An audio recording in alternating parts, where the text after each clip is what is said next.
Happy Wednesday, folks. It is July the 8th. I'm going back in time. It is July the 8th. Yes, July the 8th, Wednesday. This is Hurricane Hub Live. I'm Chief Meteorologist Tim Pandagis. We've got a good amount of stuff to talk about tonight, so let's get right to it. First of all, the Atlantic still storm-free.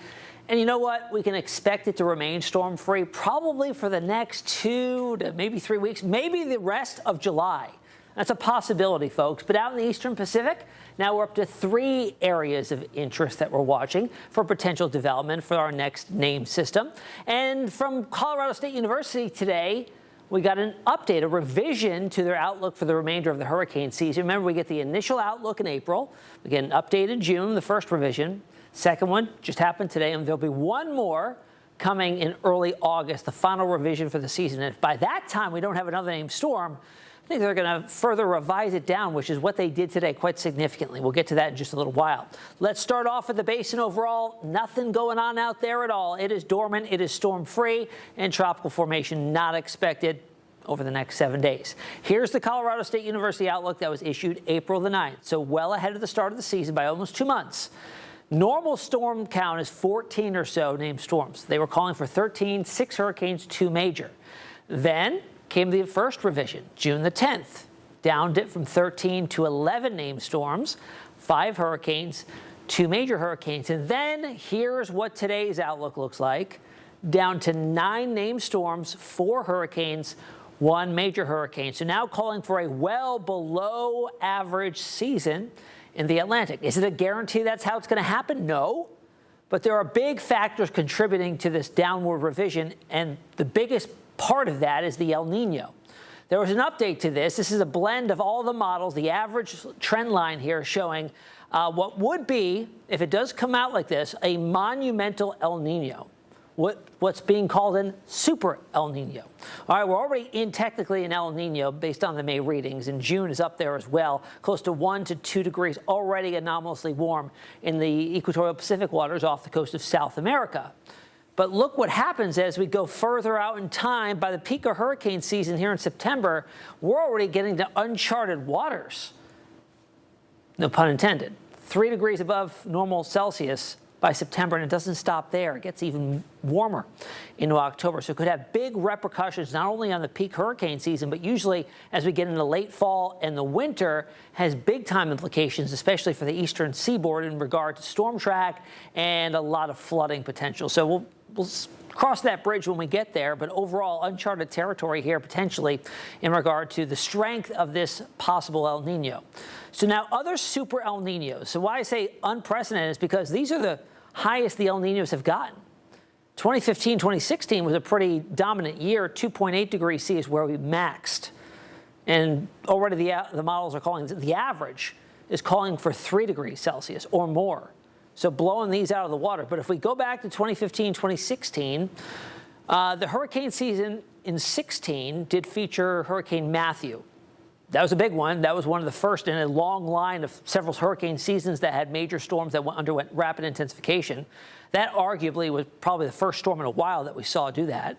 And then just a couple years ago, 2023 to 2024 was 2 degrees Celsius. Now that was an interesting year because even though we had an El Nino, you would typically think that the hurricane season overall would be very inactive, but it was the exact opposite of that because we had anomalously warm sea surface temperatures through the majority of the Atlantic basin, and that kind of negated the influence of the El Nino activity and the increased wind shear. We had storms regardless. And in fact, if I think back, 2023, 2024 hurricane season was active. I'll have to go back and check the numbers on that. I don't want to put anything out there that's not true. But wind shear is the big contributing factor from an El Nino to a drop in activity in the Atlantic basin during hurricane seasons, because wind shear with tropical systems, they are vertical engines, right? They got to build vertically from the surface all the way up into the cloud deck. But when you get the wind shear, it starts to tilt things to the side. We get a shift in wind direction and speed with height. And when they get tilted, when developing systems get tilted, they can't ventilate properly and they end up getting sheared apart and fall apart. So that's what we're expecting for this upcoming hurricane season, for an increased amount of wind shear, and that should level any storms that do try to get going. So far this season, been very uneventful so far. Arthur was around for 12 hours 2.5 weeks ago. It did bring impacts, though. Even though it was a minimal grade tropical storm, it did bring some pretty intensive flooding through parts of the Gulf Coast and up into the southeast. But next on the list would be Bertha, and there's just nothing out there at this moment in time that looks like we will see anything develop into Bertha. Now, we had June 17th. That's when Arthur formed and died. It was around for 12 hours.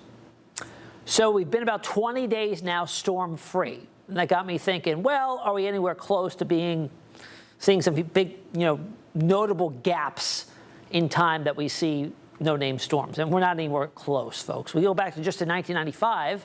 The number one was 61 days without a named storm during hurricane season. And look at the date it started, right around when we had Arthur. There's another one there, too, in 2001. And it went for 2 months. The entire month of July had no named storm. 1999, 61 days. And then middle of August, that's typically when you start to see the Atlantic Basin light up, especially the main development region, got that named storm. 2022, we had the second longest, 60 days, almost 2 full months again, from just before the 4th of July in 2022 to the end of August. So gaps can get quite large here. We'll see how long this gap ends up being. Right now, we're sitting at 20 days since our named storm. All right, typically, climatology says middle of July is when we normally see our second named storm. Doesn't have to happen around then. It could happen much earlier. It could happen much later. But when you just average out last 30 seasons, this is the date that's the average time for the second named storm. Percentage of named storms by month, again, we came out of June, which was the second least active. You would think it would be the least active, but it's not. November is 5% of all the named storms. June has 6%. 8% in July, and then look at the ramp up that happens. Over a quarter of all named storms occur in August, and over a third in September, and 17% occur in October. Here's what's expected from the Climate Prediction Center. This takes us out 3 weeks. So this is the 2-week outlook here, taking us through the middle of July, 15th through the 21st. And you can see there is absolutely zero happening in the Atlantic, at least anticipated by the Climate Prediction Center. Eastern Pacific lighting up probably. We've got 3 areas of interest out there right now, so likely there'll be more. Moderate chances of tropical development middle parts of the month. And then we jump out another week, taking us all the way almost through the entire rest of July. Still nothing out in the Atlantic Basin, still hinting at some potential development here, moderate chance over in the Eastern Pacific. There's Hawaii right there, so just to the east of it there. Now, a big contributing factor to this, obviously, is the developing El Nino. But for now, in this part of the season, it's not abnormal to have a lot of dust, a lot of stable, dry air in the mid-levels of the atmosphere, coming from dust to getting picked up by the trade winds, transported across the entire Atlantic, and doing a good job at suppressing tropical activity, but also works to keep sea surface temperatures from getting too warm. That dust, the dust particles are absorbing and reflecting some of that incoming solar radiation. It doesn't make it down to the surface of the water, so you don't see as warm anomalies as you normally would. I'll show you the anomalies here in just a second, but look at these plumes of dust going all the way through the Gulf, getting pulled up north into the Gulf states, and then just plume after plume coming on through. Now, eventually, we typically start to see these gain latitude, eject off the coast of Africa in a more northerly position, and that starts to open up the main development region, which is pretty much right here. Still a big dust plume there as we get through the middle of July. So here's the anomalies. You see what I'm talking about here? You still have warm anomalies, certainly, but nothing like you're seeing in the subtropics, all right? You've got very anomalously warm water here in the subtropics.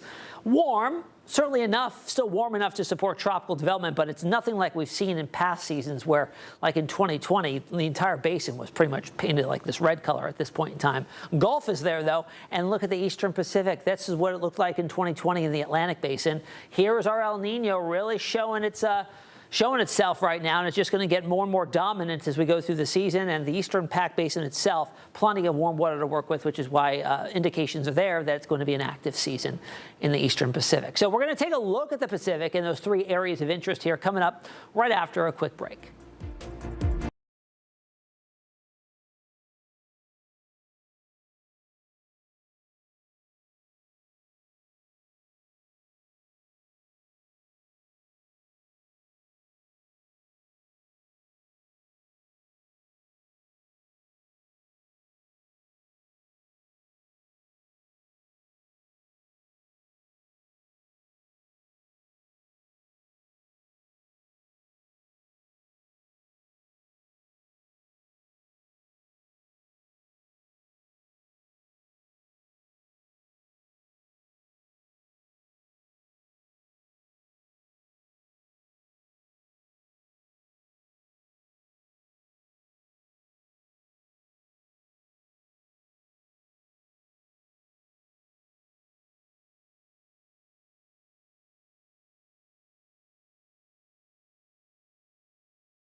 All right, welcome back to Hurricane Hub Live out in the Eastern Pacific. A little more colorful than it was yesterday. We've got 3 areas of interest here, 2 that are shaded in orange, 1 that's in yellow. Yellow is low chance of development, orange is moderate. And if we saw any shades of red, that would be a high chance of developing here.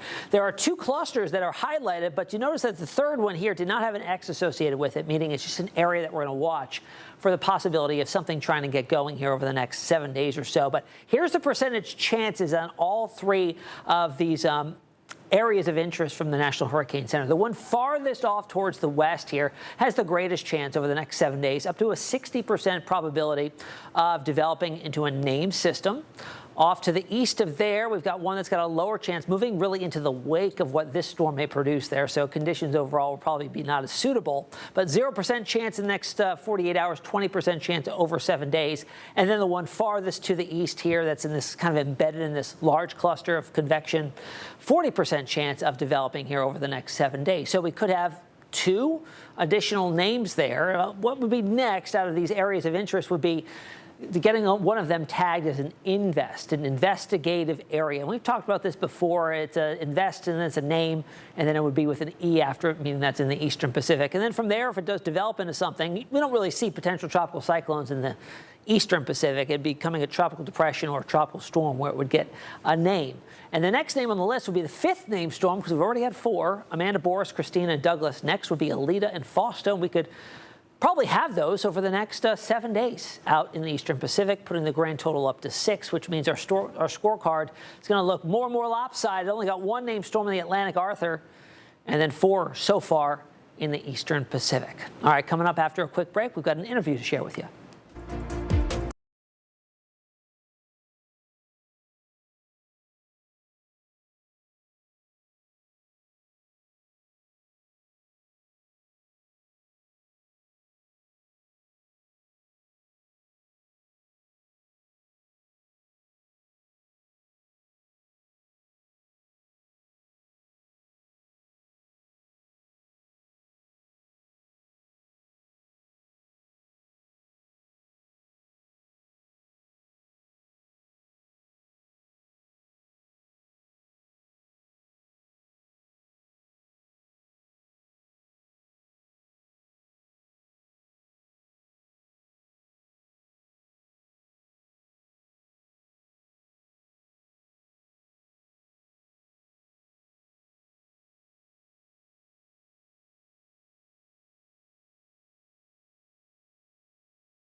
All right, welcome back to Hurricane Hub Live. We've got a very special guest tonight on the show, folks. I want to welcome to the show Lieutenant Commander Chris Wood, who is a hurricane hunter pilot with NOAA. Sir, welcome to the show. I'm happy you could join us tonight. Happy to be here. Now, Lieutenant Commander, tell us a little bit about your background and how you became one of the most coveted people in the entirety of meteorology that gets to fly into hurricanes. I mean, we look up to you, and you guys, you're like our hero. Yeah, well, we're definitely a very small group of folks that get the opportunity to do this. Myself, I'm a commissioned officer with the NOAA Corps, which is just like a lot of the other armed services that you'll find. So I went through a commissioning, went through flight training with them. I flew some of the aircraft, eventually got qualified on the P-3 Hurricane Hunter aircraft, and I've been doing this now for about 5 years. Now, of the P-3 Orion aircraft, there's the nicknames of Kermit and Miss Piggy. Which one do you fly? So we fly either whatever aircraft's available that's necessary to do the mission at the time. So right now I'm flying Miss Piggy, but that's just because we're waiting for Kermit to get out of some last-minute maintenance that it needs to have done prior to actually being ready for hurricane season. And I'm interested in the whole process. So, what goes into a mission starting for a hurricane? Like, are you guys sitting at the hangar and an alarm goes off that says you got to go out into the storm? What's the process? Where does the call come from to go and venture out into the storm? Yeah, so the National Hurricane Center is going to be constantly evaluating what's going on out, around the world and looking for threats. And when they identify a threat, they're going to basically put out a tasking for us, and we'll get that generally a couple days ahead of time if conditions are allowing us to have that kind of warning. Sometimes they come out a little bit, more rapidly than that, but usually we have a couple days notice that there's something of interest out there that they're kind of tracking, and we start to prepare everything that we need to do, and then we are ready to go at that point in time. So we usually have a couple days head start. The models allow us that for the most part, but we're pretty much ready to go within 24 hours at any point in time. Now, I know there's the Hurricane Hunters, the NOAA segment of it, and then there's the U.S. Air Force Reserve as well. How does that work, the partnership? When you're both going into the same storm, are you guys alternating missions? Can you explain that a little bit? Yeah, so our aircrafts are very similar in capability, but not entirely. Our Hurricane Hunter aircraft have a lot more scientific capability than the Air Force does, and so we'll generally end up getting different styles of mission that we need to do. So the Hurricane Center will ask for specific things, and then they'll task either the Air Force or us, depending on what it is they're asking about. We can do a lot of the same things, but some of the unique capabilities that our aircraft have are our tail Doppler radar, which allows us to provide a lot more information into the models versus just a lot more of the in situ data that the Air Force is out there collecting, getting the fixes on the center of the storm and stuff like that. All right, interesting. I want to take you down memory lane. What was the very first storm that you flew into? So the very first storm I had the opportunity to fly into was Hurricane Earl back in 2022. And that was definitely a very eye-opening experience for me. Now, explain it. Like, what was it like the first time going into a storm? What was the most memorable part of it? So I think the really unique thing, and this is true about not just Earl, but every hurricane, is you don't really know what to expect, right? You have an idea, maybe you've lived through a hurricane, making landfall at, where you live, and you've seen what that looks like. But flying through these storms is very, very dynamic, and it changes every time we fly through. And we're normally flying through 3 to 5 times every time we go get airborne. You do that for 5 or 6 days. You could go through the same storm 30 plus times. Every one of those passes is going to be different, and a storm could give you a really easy ride one time, almost am I in a hurricane kind of an idea, like driving down the interstate, and then the next time you're driving down one of the worst dirt bumpy roads that you've ever experienced, right? You're just getting rocked around, and it's the same storm, maybe just an hour or two apart from each other.